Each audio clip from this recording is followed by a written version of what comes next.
नमस्कार, मैं गीतांजलि वर्मा,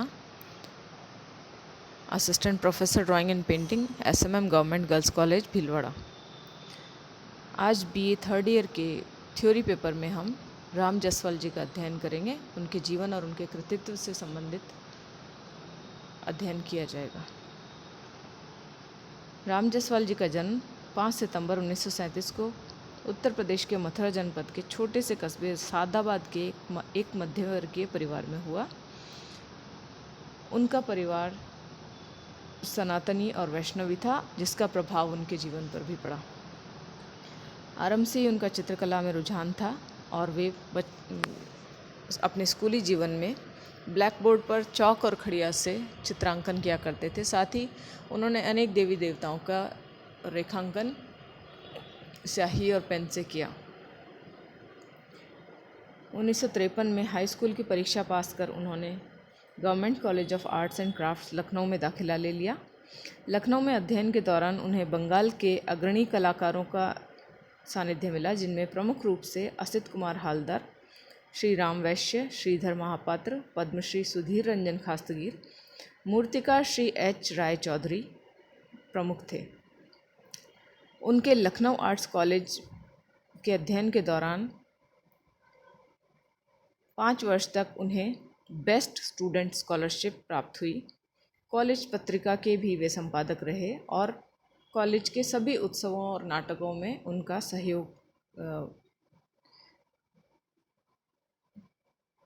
प्रत्यक्ष रूप से होता था।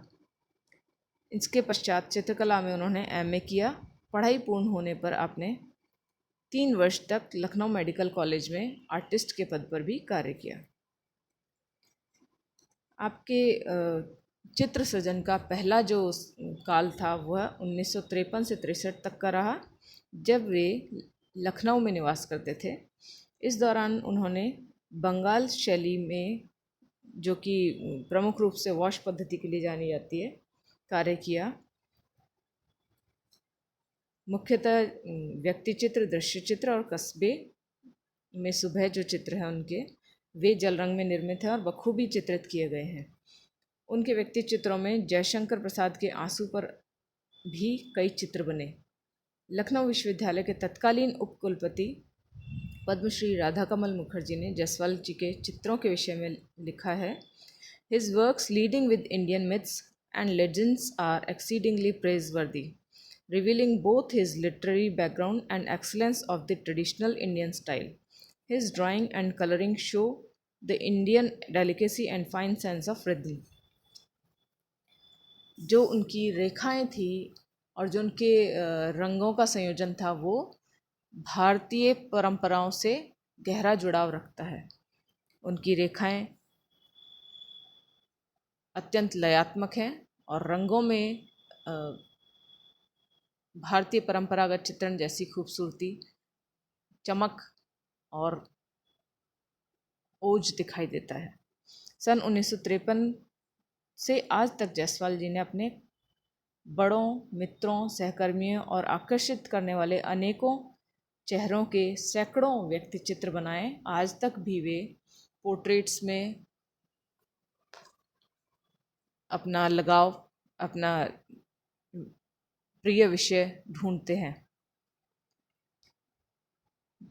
उन्होंने कई व्यक्ति चित्र बनाए, जिनमें विभिन्न माध्यमों से भी किए, टेम्परा, पेंसिल, जल रंग और तैल रंगों में निर्मित किए।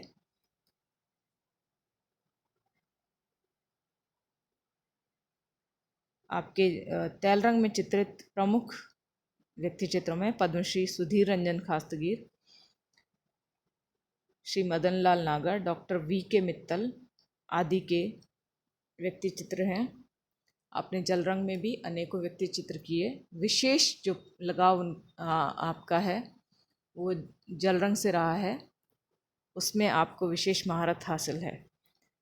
सुधीर रंजन खास्तगीर के व्यक्ति चित्र को लेकर उन्होंने स्वयं लिखा, His studies of portraits in transparent watercolor skillfully reveal the inner personality of the characters. अर्थात जो इनके व्यक्ति चित्र हैं उनमें आपने न सिर्फ भौतिक चित्रांकन किया उससे देख करके, अपितु जो व्यक्ति है जिसका आप अंकन करते हैं उसकी आंतरिक मनस्थिति, उसकी खूबियाँ, उसका चरित्र आपके व्यक्ति चित्रों में दिखाई देता है। सन 1961 में आपकी नियुक्ति मेरठ में प्राध्यापक के रूप में हुई। इस दौरान बनाई श्रेष्ठ कृतियों में दूसरी ईद, राधा कृष्ण, प्रणय, प्रमुख रही। अजमेर दयानंद कॉलेज में स्नातकोत्तर चित्रकला विभाग के अध्यक्ष पद पर रहते हुए आपने अनेकों आधुनिक चित्र भी चित्रित किए जो कि टेम्परा और आयल में थे। इनमें माध्यम के विविध प्रयोग और विषय भी दैनिक जीवन से संबंधित रहे, जिनमें प्रमुख थे आंगन में दोपहरी, पूजा का दिन, अपनी अपनी, स्ट्रीट सिंगर्स, प्रणय, जिनमें आपने टेक्सचर पर विशेष जोर दिया। इसी विभाग के विभागाध्यक्ष प्रसिद्ध कला समीक्षक प्रोफेसर रवि साखलकर ने इनके आधुनिक सृजन पर टिप्पणी की थी। आप कभी आधुनिक सृजन नहीं कर सकते। बंगाल स्कूल की लिरिकल बैकग्राउंड सदैव बाधक रहेगी। और उनकी यह बात शब्दशः आपके चित्रों में दिखाई देती है। आपके चित्रों में जो लयात्मक रेखाएं हैं और जो बंगाल शैली का जो प्रभाव है रंगों में, वो दिखाई देता है और वो उसका बंधन आपके चित्रों में नज़र आता है। आपने अनेकों प्रदर्शनियां और शिविर किए, जिनमें एकल और सामूहिक सभी तरह के थे।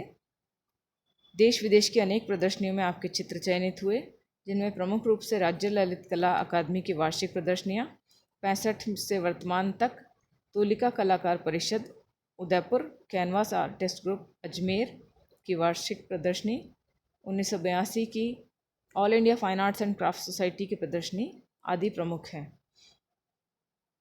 आपने राज्य ललित कला अकादमी एवं अन्य प्रमुख संस्थाओं द्वारा आयोजित अखिल भारतीय चित्रण शिविर और परिसंवादों में भी समय समय पर महती भूमिका निभाई है। आपके अनेकों चित्र प्रकाशित हुए, साथ ही आपकी कला चर्चाएं, समीक्षाएं, लेख भी देश विदेश की प्रमुख पत्र पत्रिकाओं में प्रकाशित हो चुके हैं। विशेष रूप से राज्य ललित कला अकादमी द्वारा प्रतिनिधि चित्र एवं कृतित्व मूल्यांकन प्रकाशित हैं। आप अनेकों पुरस्कारों से भी नवाजे गए हैं। आपकी उत्कृष्ट कृतियों को सन 1968, 70, 71, 88 में राज्य ललित कला अकादमी पुरस्कार मिल चुका है। साथ ही 1997 में राज्य का सर्वोच्च कलाविद सम्मान भी आपको प्राप्त है।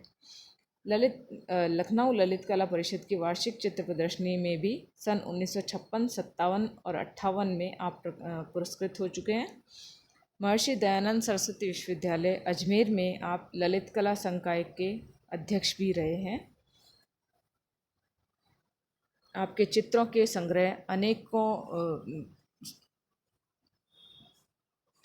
अनेक देश विदेशी संग्रहकर्ताओं के पास हैं।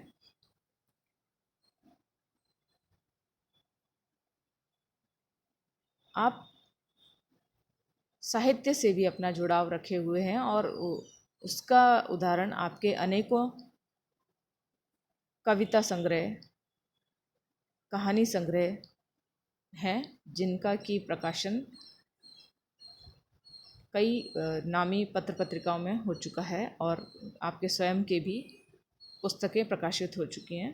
सन 1961 से 71 तक चित्रण के आपने लेखन भी किया, जिनमें 4 प्रकाशित कहानी संग्रहों में असुरक्षित, उग्रह, समयदंश, विषजल प्रमुख हैं। इसके अलावा अन्य कहानियाँ देश की सभी प्रतिष्ठित पत्रिकाओं सारिका, नया प्रतीक, संबोधन, धर्मयुग, साप्ताहिक हिंदुस्तान, मधुमती, आजकल आदि में प्रकाशित हो चुकी हैं। 1972 में आपकी कविताओं का संग्रह बिंब प्रतिबिंब भी प्रकाशित हुआ है। वर्तमान में आप अजमेर में रहकर अपने कलाकर्म कर रहे हैं और इस कला जगत से आपका जुड़ाव बना हुआ है। आप सक्रिय रूप से कला जगत को अपना योगदान दे रहे हैं। धन्यवाद।